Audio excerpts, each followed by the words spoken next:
Hai Rek, selamat pagi. Semoga kalian tetap di rumah aja ya dan jaga kesehatan dan selalu dalam lindungannya. Ya, hari ini saya akan membuat video tentang kelarutan timbal balik sistem biner fenol air dan saya berharap dengan adanya video ini saya dapat memenuhi nilai ujian praktikum kimia fisika saya dan dapat dijadikan acuan atau dasaran bagi masyarakat di luar sana untuk mengetahui kelarutan timbal balik sistem biner fenol air ini. Ya, uh, langsung saja. Sebelum saya menjelaskan tentang modul ini, saya ingin uh, memperkenalkan diri terlebih dahulu. Ya, bentar ya, saya taruh dulu.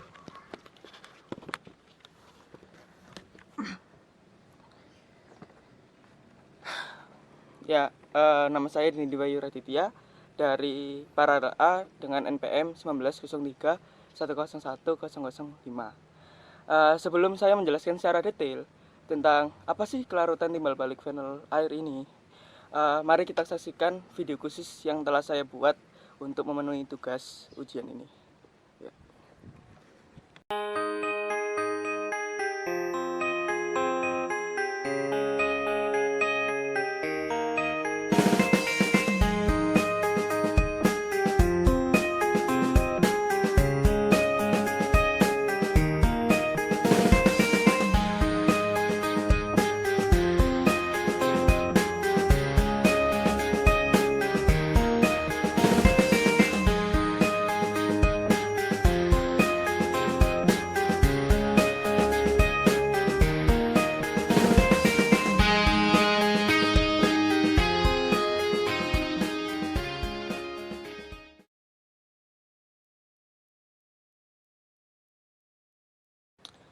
Ya, jadi setelah Anda semua melihat video yang secara khusus telah saya buat, maka saya di sini akan menjelaskan lebih rinci lagi tentang apa sih kelarutan timbal balik sistem biner fenol air ini.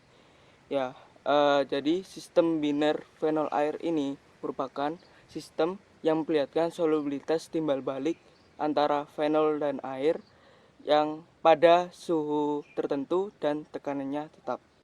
Hah? Maksudnya? Jadi kenapa sih disebut dengan sistem biner?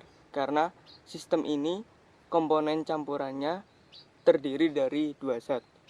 Dan kelarutan timbal balik sistem biner fenol air ini, jika sistem ini ditambahkan salah satu zat komponennya, maka sistem ini akan berubah.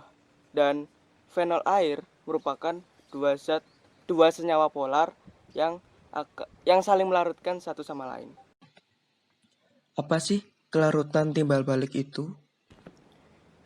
Ya, kemudian saya akan menjelaskan tentang kelarutan timbal balik.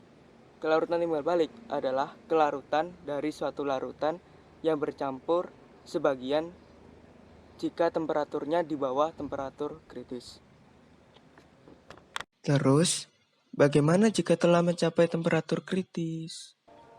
Ya, jika telah mencapai temperatur kritis, maka larutan ini akan bercampur homogen. Namun, jika temperaturnya telah melewati temperatur suhu kritis, maka sistem larutan akan kembali ke dalam bentuk semula, yaitu kembali bercampur sebagian lagi. Contohnya itu seperti kelarutan fenol dalam air. Kelarutan fenol dalam air ini membentuk suatu garis kurva parabola yang berdasarkan pada bertambahnya persen fenol pada setiap perubahan temperatur. Sehingga dapat dikatakan tujuan dari percobaan ini adalah untuk mendapatkan kurva parabola ini atau yang biasa disebut dengan kurva sistem biner fenol air pada suhu dan tekanannya yang tetap, dan untuk mendapatkan suhu kritis dari kelarutan timbal balik sistem biner fenol air. Jenis larutan. Ya, kemudian saya akan menjelaskan tentang jenis larutan. Jenis larutan itu dibedakan menjadi tiga, yaitu yang pertama larutan tak jenuh, kedua larutan jenuh, dan ketiga larutan sangat jenuh. dari ketiga jenis larutan ini terdapat perbedaan masing-masing. Saya akan menjelaskan intinya saja dari ketiga jenis larutan ini. Yang pertama, larutan tak jenuh. Larutan tak jenuh itu adalah larutan yang partikel-partikelnya tidak habis bereaksi dengan bereaksi. Artinya, larutan ini masih dapat melarutkan suatu zat. Yang kedua, larutan jenuh. Larutan jenuh itu adalah larutan yang partikel-partikelnya habis bereaksi dengan bereaksi. Artinya, zat dari konsentrasi ini telah berkonsentrasi secara maksimal. Yang ketiga, larutan sangat jenuh. Larutan sangat jenuh adalah larutan yang tidak dapat lagi untuk melarutkan zat terlarut. Artinya, dalam larutan ini terjadi sebuah endapan. Pengaruh suhu dan tekanan. Ya, kemudian saya akan menjelaskan tentang pengaruh suhu dan tekanan terhadap kelarutan. Pengaruh suhu dan tekanan terhadap kelarutan, sebenarnya perubahan tekanan itu sangat kecil jika zat yang diuji adalah padatan atau cairan. Namun, jika gas tersebut adalah gas, maka jika gas yang melarut dilarutkan dalam sejumlah cairan, maka gas tersebut akan berbanding lurus pada tekanan gasnya. Maksudnya itu gimana sih? Maksudnya adalah jika jika gas yang terlarut dalam cairan semakin besar atau tinggi, maka tekanan pada gas tersebut juga akan semakin tinggi. Sedangkan pada pengaruh suhu terhadap kelarutan dapat dijelaskan jika dalam proses pelarutan, yang artinya pada proses kesetimbangan yang menggunakan proses endoterm. Kurva dari sistem biner fenol dan air. Ya, kemudian saya akan menjelaskan materi selanjutnya, yaitu materi tentang kurva sistem biner fenol air. Ya, dapat dilihat dari gambar ini bahwa dapat diketahui bahwa L1 itu adalah fenol dalam air dan L2 adalah air dalam fenol. Terus kemudian dapat diketahui juga bahwa XA dan XF merupakan fraksi mol air dan fraksi mol fenol. Terus SC itu adalah mol fraksi komponen pada suhu temperatur kritis atau dapat dituliskan sebagai TC. Terus kemudian pada suhu T1 dengan komposisi A1 dan B1 dapat dilihat pada gambar, atau pada komposisi T2 pada A2 dan B2 itu merupakan sistem yang berada dalam dua fase, artinya dalam fase yang keruh. Sedangkan dari luar kurva tersebut, kurva parabola tersebut, terdapat sistem yang berada dalam satu fase. Satu fase di sini itu maksudnya dalam fase jernih. Jadi di luar kurva tersebut, kurvanya itu satu fase jernih. Jika di dalam kurva tersebut, maka terjadi sistem itu berada pada dua fase keruh. Apa sih campuran biner dan campuran azeotrop itu? Ya, selanjutnya saya akan menjelaskan tentang campuran biner dengan campuran azeotrop. Pada campuran azeotrop adalah keadaan di mana suatu campuran memiliki fase yang identik dengan fase cair dan gas, di mana terjadi kesetimbangan juga dan mengakibatkan tidak bisa dipisahkan dengan destilasi biasa. Sedangkan pada campuran biner adalah campuran itu dilarutkan melalui membran semi permeabel dengan kecepatan komponen yang berbeda-beda, sehingga terjadi peningkatan komponen yang kurang permeabel. Hukum Raoult. Kemudian saya akan menjelaskan tentang perhitungan dari kelarutan timbal balik sistem biner fenol air. Perhitungannya itu dengan menggunakan hukum Raoult.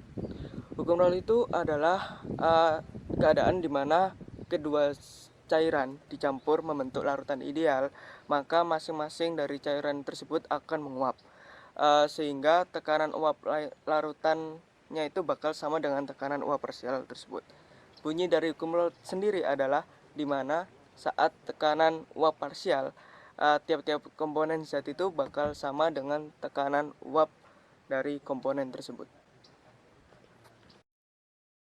Rumus dari hukum Raoult sendiri itu adalah PA sama dengan XA kali PA aksen, di mana PA sendiri itu adalah tekanan uap komponen A, XA itu fraksi mol dari ZA-nya, dan PA aksen adalah tekanan uap murninya dari tekanan uap murni A-nya.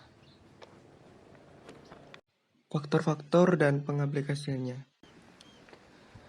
Selanjutnya saya akan menjelaskan tentang materi terakhir saya, yaitu faktor-faktor dan pengaplikasian dari kelarutan timbal balik sistem biner, fenol, dan air. Dari faktor-faktor kelarutan timbal balik sistem biner, fenol, dan air, faktor-faktornya itu ada 3, yaitu yang pertama suhu, kedua konsentrasi, dan terakhir jenis zat. Dari suhu sendiri, jika suhu semakin tinggi, maka kelarutannya juga akan semakin tinggi. Begitu pula dengan konsentrasinya. Jika konsentrasi semakin tinggi, maka hasil dari kelarutannya juga akan semakin tinggi. Dan jenis zat juga berpengaruh terhadap zat atau cairan tersebut. Karena jika jenis zat ini dimasukkan ke dalam cairan yang jenis zatnya sama, maka cairan tersebut akan lebih mudah larut dalam jenis zat yang sama. Sedangkan pada pengaplikasian, saya mulai dengan pengaplikasian dalam kehidupan sehari-hari kita terlebih dahulu. Pengaplikasian dari kelarutan timbal balik sistem biner fenol air adalah kelarutan gula pada air. Kelarutan gula pada air ini dimasukin ke dalam air panas dan satunya itu dimasukkan ke dalam air dingin. Maka hasil yang didapat adalah gula itu lebih cepat larut pada air panas, bukan? Karena suhu itu berpengaruh terhadap konsentrasi, sehingga gula itu lebih cepat larut pada air panas.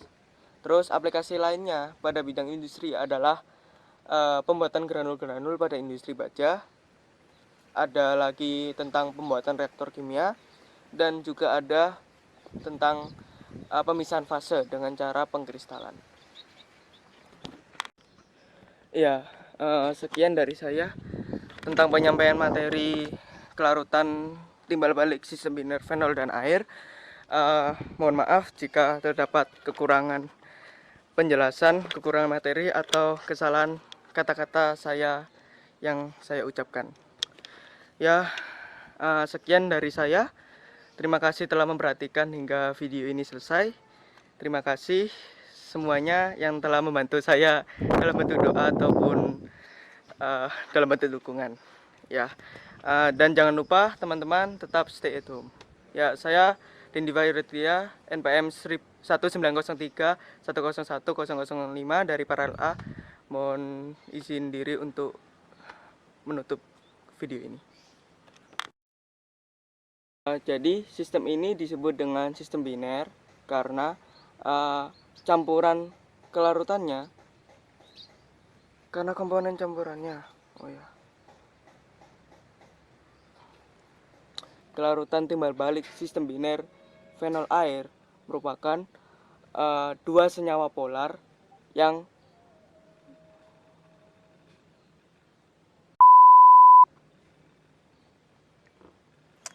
aplikasi lainnya itu pada bidang industri, yaitu pembuatan granul-granul pada industri baja, terus pembuatan reaktor kimia, dan pemisahan fase dengan cara kristalisasi.